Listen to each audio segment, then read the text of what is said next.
আগুন লাগলো জব্বর বলে একটা রেস্টুরেন্ট দোকান আছে, ওর থেকে সূত্রপাত হয়েছে আগুনটা। তারপরে তারপরে ওর ছড়িয়ে গেছে।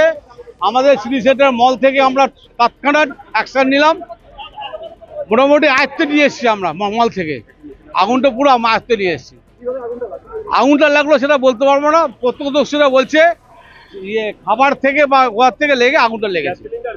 গ্যাস সিলিন্ডার থেকে খুব সমস্যা হতে পারে, হ্যাঁ, কিন্তু এটা এটুকু বলতে পারি মল ছিল বলে এরা বেঁচে গেছে।